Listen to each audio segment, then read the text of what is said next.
Bismillahirrahmanirrahim. Assalamualaikum warahmatullahi wabarakatuh. Alhamdulillahirabbil alamin wal aqibatu lil muttaqin wala udwana illa 'alal zalimin. Wassalatu wassalamu ala al-mab'uthi rahmatan lil alamin wa ala alihi wa sahbihi ajma'in, amma ba'd. Ikhwatal Islam rahimakumullah, para peserta kajian Tazkiyatun Nufus yang dirahmati Allah. Pertama-tama kita senantiasa memuji Allah Subhanahu wa taala dan bersyukur kepadanya atas segala limpahan rahmat dan hidayahnya sehingga pada pagi menjelang siang kita dapat dikumpulkan kembali oleh Allah Subhanahu wa taala di ruang Zoom dalam kajian Tazkiyatun Nufus. Salawat dan salam senantiasa tercurahkan kepada junjungan kita Nabiullah Muhammad sallallahu alaihi wasallam serta keluarga dan para sahabatnya, para pengikutnya yang tetap setia berpegang teguh kepada sunnah-sunnah beliau dan para sahabatnya hingga hari kiamat kelak. Amin ya rabbal alamin. Ikhwatal Islam rahimakumullah, insyaallah pada siang pagi menjelang siang kita melanjutkan kajian dari kitab Mukhtasar Minhajul Qasidin yang ditulis oleh Al-Imam Ibnu Qudamah Al-Maqdisi rahimahullahu taala. Kita sampai pada pembahasan tentang apa-apa saja yang dapat membinasakan seorang manusia. Ya, apa-apa saja yang dapat membinasakan manusia. Yaitu kita mulai dari tentang keajaiban hati.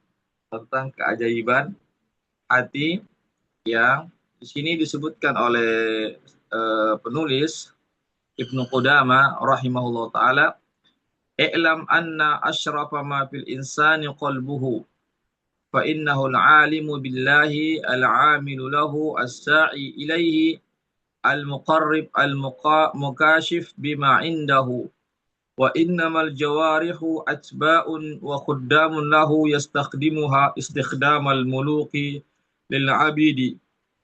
Ya, beliau mengatakan, ketahuilah bahwasanya yang paling mulia yang ada pada diri seseorang adalah hatinya.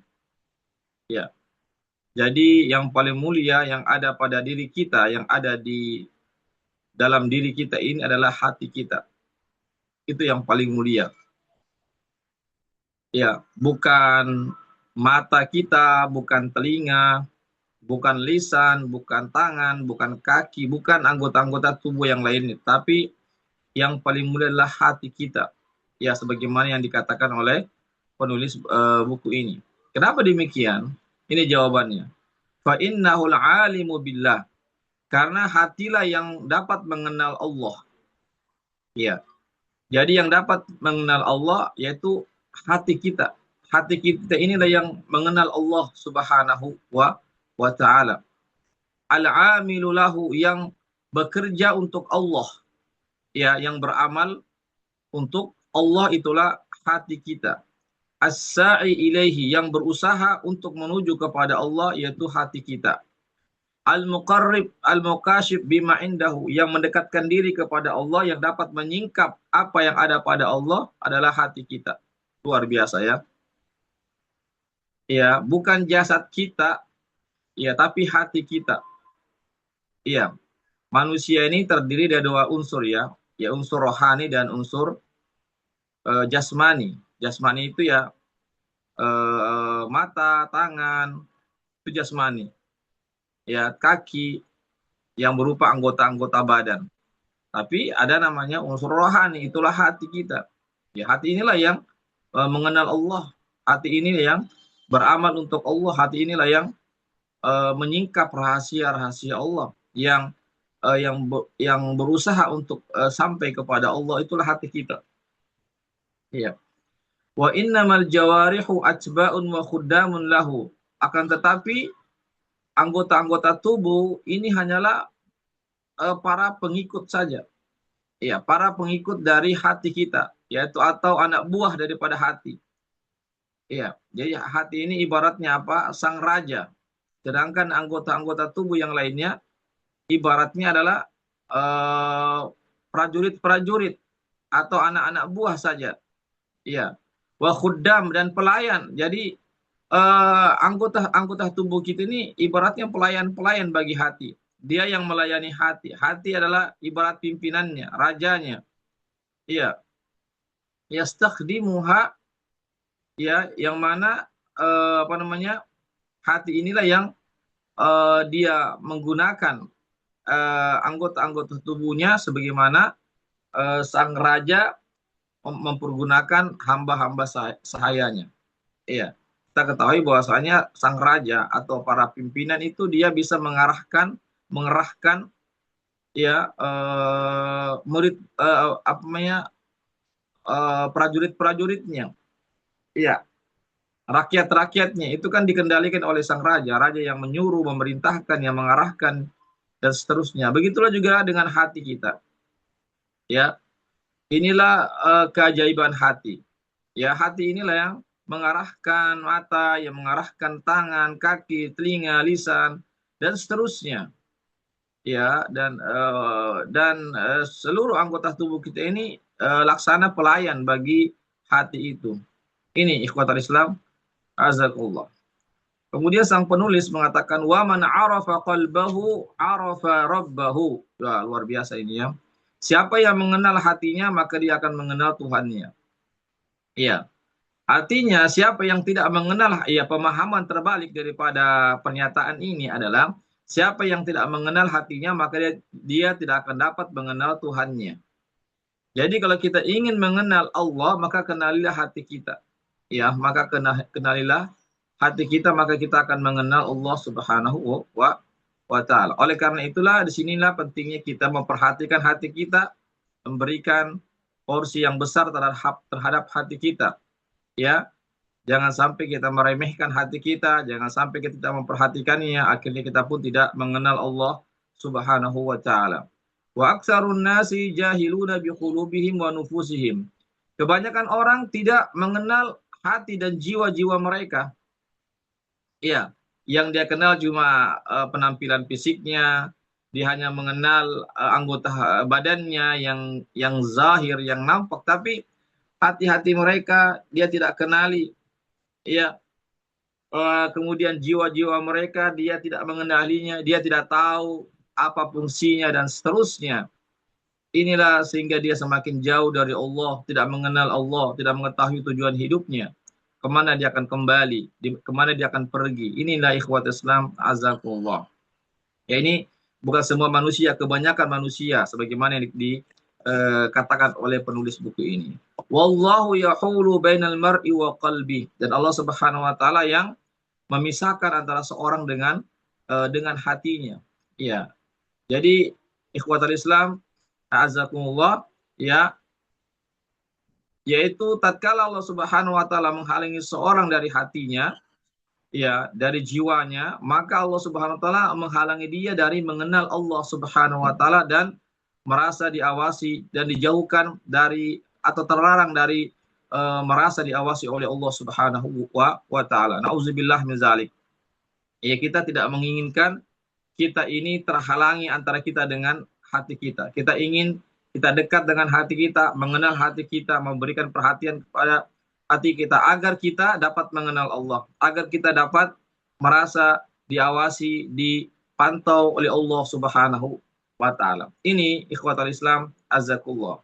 Jadi dari pemahaman terbalik dari pernyataan ini bahwasanya tatkala seseorang mengenal hatinya, maka dia akan mengenal Allah, dia tidak akan terhalangi dari mengenal Allah, dari untuk dekat kepada Allah dan merasa senang bersama dengan Allah dan merasa terus diawasi dan dipantau, dilihat oleh Allah Subhanahu wa taala. Iya.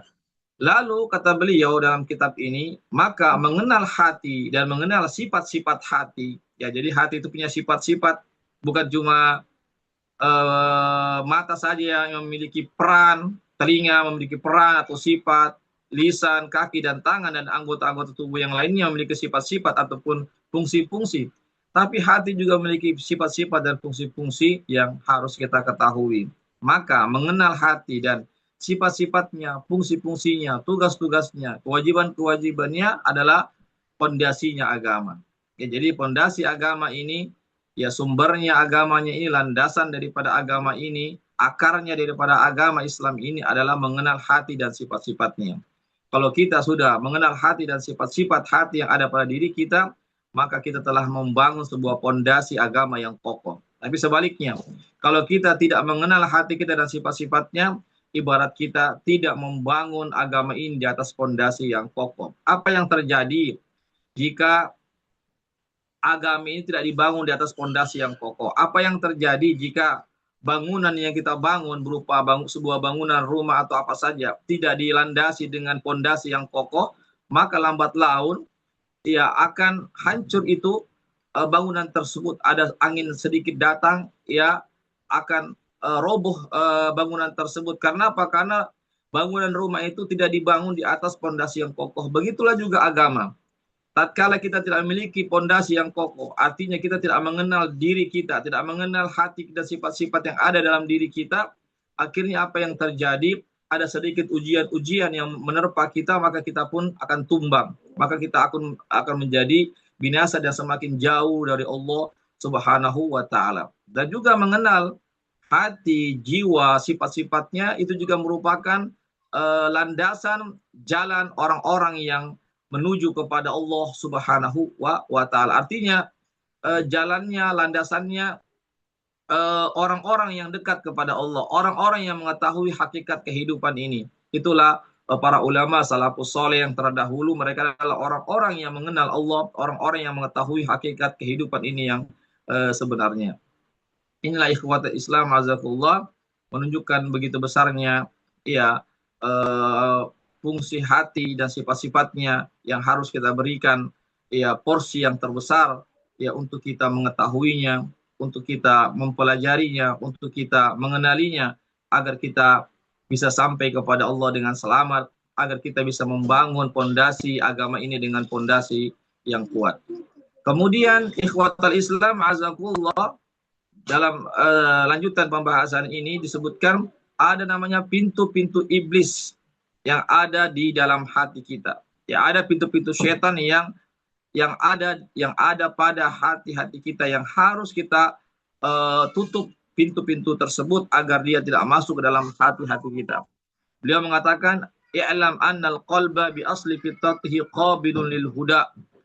Ya, ketahuilah bahwasanya hati berdasarkan asal penciptaannya, fitrah penciptaannya adalah dapat menerima kebenaran. Jadi Allah Subhanahu wa taala menciptakan hati kita yang ada di dada ini adalah hukum asalnya adalah dapat menerima kebenaran, menerima yaitu petunjuk-petunjuk dari Allah Subhanahu wa taala. Namun juga di dalam hati itu Allah juga Subhanahu wa taala ya memberikan kepada kita namanya syahwat.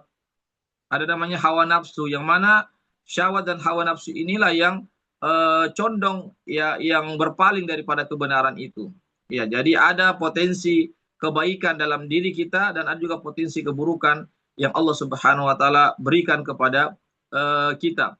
Oleh karena itulah maka ya pertarungan ya antara kebaikan dan keburukan itu terus ada dalam diri kita. Oleh karena jangan heran kalau kita terkadang ya malas dalam beribadah, berarti potensi hawa nafsu dan syahwat itu yang lebih dominan pada diri kita pada saat itu.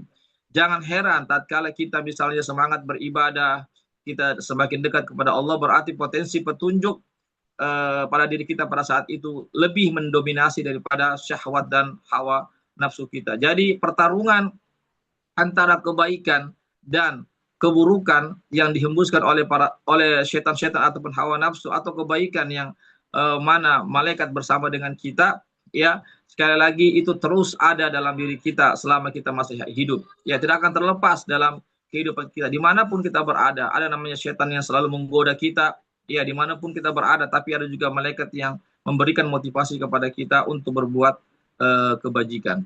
Ini ikhwatal Islam azakullah. Oleh karena itulah, karena pertarungan antara kebaikan ini terus ada pada diri-diri kita, pada hati-hati kita, sehingga hati itu membuka celah kepada kebaikan ataupun keburukan, ya kepada salah satunya, ya maka jika potensi-potensi kebaikan itu ya lebih dominan, maka dia akan mengalahkan potensi-potensi keburukan yang ada dalam diri kita. Artinya ikhwatal Islam azakullah, kalau kita membiasakan diri kita dalam kebaikan, kalau kita senantiasa untuk senantiasa ya bermuhasabah, ya senantiasa kita menuju kepada kebaikan, maka insya Allah potensi-potensi keburukan kita akan bisa redam, kita bisa arahkan, kita bisa tundukkan dan kalahkan. Tapi sebaliknya, kalau potensi keburukan ini kita terus ikuti, ya kita tidak ada niat untuk bagaimana memperbaiki diri kita, untuk kita melakukan hal-hal kebaikan, apa yang terjadi? Yang terjadi ya adalah justru kita akan dikalahkan oleh keburukan-keburukan, hawa nafsu, godaan-godaan syaitan yang terkutuk. Jadi sekali, bukan berarti kita ini lepas daripada kesalahan dan dosa, bukan berarti kita ini suci daripada kesalahan-kesalahan. Tetap ada namanya kekeliruan-kekeliruan, kesalahan-kesalahan. Tetapi yang bermasalah adalah kalau kita bercokol, kita merasa enjoy, merasa senang dalam keburukan. Kita merasa aman dalam perbuatan dosa dan kemaksiatan. Iya, boleh. Ya, jadi tatkala kita sudah komitmen terhadap agama ini, kita berupaya untuk berada di atas jalan yang benar, dalam petunjuk, ya tidak menutup kemungkinan ada saja syaitan-syaitan yang menyambar kita, hawa nafsu kita yang menyuruh kita kepada kebaikan.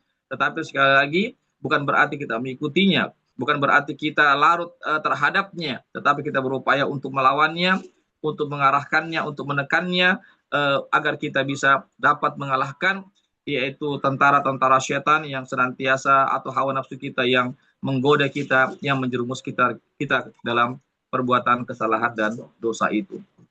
Ya, kita ketahui bersama bahwasanya syaitan itu senantiasa menggoda hati kita, ya, min syarril waswasil khannas, ya. Kita berlindung dari keburukannya syaitan itu yang menggoda hati-hati kita, yang mana tatkala kita lalai dari mengingat Allah, maka syaitan itu akan masuk, ya, dan menggoda hati kita, ya, sehingga kita pun semakin lalai, bahkan kita pun bisa terjerumus dalam perbuatan dosa dan kemaksiatan. Tetapi kalau kita tidak lalai, kita senantiasa berzikir, mengingat Allah, kita sedang diawasi oleh Allah, kita berada dalam lingkungan kebaikan, maka syaitan itu akan menjauh. Tidak ada peluang dia untuk menguasai hati kita, untuk menggoda hati kita. Ini yang kalau kita biasakan dalam kebaikan-kebaikan. Tapi kalau kita lalai, melakukan hal-hal yang sia-sia, atau apalagi kalau sudah melakukan keburukan, maka syaitan akan semakin merajalela, dan dia akan menguasai hati kita, dan kita pun apa yang terjadi, tidak menyadari bahwasanya kita sedang digoda oleh syaitan, sedang dikuasai oleh syaitan, dan kita menganggap itu hal-hal yang biasa-biasa saja. Bahkan kita menganggap perbuatan keburukan itulah perbuatan yang boleh-boleh saja, padahal itu perbuatan yang terlarang. Ya, karena apa? Karena syaitan sudah menguasai kita. Sehingga apa yang terjadi? Syaitan menganggap baik perbuatan-perbuatan keburukan itu, sehingga kita dihiasi, syaitan itu menghiasi perbuatan keburukan itu menjadi perbuatan-perbuatan kebaikan. Padahal itu perbuatan keburukan, tapi syaitan yang menghiasinya. Itu karena apa? Ya karena kita tadi ya mengikuti langkah-langkah syaitan, karena kita tidak mau introspeksi diri kita, tidak mau kita menempatkan kita dalam ruang-ruang lingkungan kebaikan. Makanya kita perlu namanya suasana kebaikan di situ, berkumpul dengan orang-orang yang soleh. Kita senantiasa memanfaatkan waktu kita dalam kebaikan, ya tidak bergabung dengan orang-orang yang buruk, tidak kita langkah-langkah syaitan itu. Jadi ikhwatal Islam azakullah, jadi di sini pentingnya kita senantiasa berzikir kepada Allah Subhanahu wa taala. Kalau kita mengingat Allah Subhanahu wa taala, maka syaitan yang tadinya itu bertengger dalam hati kita, ingin menggoda kita, maka dia akan menjauh. Syaitan akan takut kepada tatkala kita mengingat Allah. Tatkala kita menyebut nama Allah, maka syaitan akan kalah. Oleh karena itu kenapa kita mengucapkan a'udzubillahi minasyaitonirrajim, saya berlindung kepada Allah dari godaan syaitan yang terkutuk, karena yang bisa mengalahkan syaitan hanyalah Allah Subhanahu wa taala. Kenapa? Karena syaitan ini adalah musuh yang nyata, tetapi tidak nampak dia. Godaannya berbahaya sekali, nyata sekali, menjerumuskan orang dalam perbuatan dosa dan kemaksiatan atau kelalaian paling minimal. Ya, tetapi tidak menampak. Dia berada di alam yang berbeda, tapi godaannya nampak, nyata sekali. Ya, coba lihat bagaimana Nabi Adam alaihissalam dan Hawa, ya, terpaksa diturunkan ke bumi karena melanggar larangan Allah, ya karena apa? Karena mengikuti langkah-langkah syaitan, mengikuti godaan syaitan dan seterusnya. Oleh karena itulah sekali lagi, ya tidak ada jalan lain. Kalau kita ingin terhindar daripada godaan syaitan yang terkutuk, maka kita harus senantiasa berzikir, mengingat Allah Subhanahu wa taala, menyebut-nyebut nama Allah Subhanahu wa taala. Ini. Tapi kalau hati kita lalai, kita tidak mengingat Allah, tidak menyebut nama Allah, akhirnya apa yang terjadi? Hati kita semakin terbuka pintu-pintunya, setan akan mudah masuk. Ini yang kita khawatirkan. Ya, kalau sudah masuk, inilah yang sulit untuk kita keluarkan. Ini ikhwatul Islam. Sekali lagi tidak ada yang bisa mengusir daripada setan dari hati kita, melainkan kita berzikir kepada Allah Subhanahu wa taala. Dengan berzikir kepada Allah, mengingat Allah, berarti Allah akan mengingat kita. Allah juga akan menolong kita. Allah akan mengusir daripada syaitan dari hati-hati kita. Tapi kalau kita lupa kepada Allah, kita tidak kembali kepada Allah, tidak menyebut nama Allah, maka Allah pun melupakan kita. Maka Allah pun membiarkan kita dalam kelalaian, dalam perbuatan kelalaian atau perbuatan kemaksiatan misalnya. Jadi sekali lagi tidak ada lagi jalan, ya, dan tidak ada tempatnya syaitan untuk bertengger, untuk menguasai hati kita atau menggoda hati kita tatkala kita senantiasa berzikir kepada Allah Subhanahu wa taala. Oleh karena itulah ikhwatul Islam azakullah, ya, marilah kita senantiasa untuk berzikir kepada Allah Subhanahu wa taala, mengingat Allah Subhanahu wa taala. Ketahuilah, kata penulis buku ini, bahwasanya perumpamaan hati itu ibarat seperti benteng. Ya, jadi hati kita ini yang ada dalam tubuh kita ini adalah seperti benteng. Ya, sedangkan syaitan adalah musuh, ya, yang ingin masuk ke dalam benteng kita, ke dalam hati kita, agar syaitan itu bisa menguasai, mengarahkan, menjerumuskan kita. Maka harus kita jaga benteng itu, pintu-pintunya, agar tidak dimasuki oleh musuh-musuh syaitan itu. Iya, jangan sampai syaitan itu masuk dan menguasai benteng itu, hati kita. Iya, dia menguasainya dan dia bisa menundukkan benteng tersebut. Ya. Dan tidak mungkin seseorang dapat bisa menguasai benteng itu, menjaga benteng itu dengan sebaik-baiknya, kecuali dengan menutup pintu-pintu benteng tersebut agar tidak dimasuki oleh syaitan. Kita ketahui bersama, benteng-benteng itu kan pasti ada pintu-pintunya. Disitulah musuh masuk lewat benteng, lewat pintu-pintu terus. Begitulah syaitan itu. Ada namanya pintu-pintu hati yang bisa syaitan masuk di situ melalui pintu-pintu tersebut yang masuk dalam hati kita. Ya, sekali lagi, dan tidak ada yang bisa menjaga pintu-pintu benteng hati itu melainkan orang yang mengenal pintu-pintu tersebut. Jadi kita harus ketahui pintu-pintu benteng hati kita agar kita bisa menutupnya sehingga setan pun tidak bisa masuk ke dalamnya. Ya. Kemudian tidak ada seseorang yang bisa mencegah datangnya setan, masuknya setan dalam hati kita, melainkan kita harus mengetahui pintu-pintu apa saja setan itu masuk ke dalamnya. Ya, pintu-pintu apa saja yang dengannya setan masuk ke dalamnya. Dan pintu-pintu setan, jalan masuknya setan itu adalah sifat-sifat seorang hamba. Ya, sifat-sifat seorang hamba inilah yang banyak sifat-sifat manusia inilah ibarat pintu-pintu setan yang bisa masuk ke dalam hati-hati kita. Insya Allah kita akan jelaskan nanti pada pertemuan, karena masih panjang ini pembahasannya. Kita akan jelaskan nanti secara lebih panjang lagi, lebih detail lagi tentang pintu-pintu setan masuk dalam hati kita. Itulah sifat-sifat seorang manusia. Demikianlah apa yang bisa kami sampaikan. Ya, mohon maaf atas segala kekurangannya. Sebelum saya tutup, kalau ada yang mau bertanya dipersilahkan. Silakan kalau yang bertanya.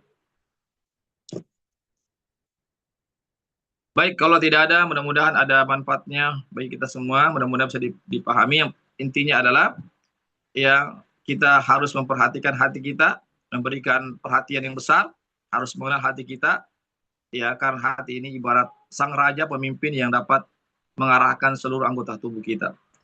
Ya, hati ibarat benteng, ya, musuh itu akan memasuki benteng dengan segala cara. Maka jagalah pintu-pintu hati agar setan-setan itu tidak masuk ke dalam hati kita, yang berbahaya sekali bagi kita tatkala benteng hati itu dikuasai oleh setan. Insya Allah akan kami sebutkan nanti pintu-pintu apa saja yang mana setan bisa masuk ke dalam hati-hati kita. Demikianlah, barakallahu fikum, demikianlah atas segala perhatiannya kami ucapkan jazakumullahu khairan katsira. Insya Allah kita akan bertemu lagi pada pertemuan yang akan datang. Wabillahi taufik. Wassalamualaikum warahmatullahi wabarakatuh.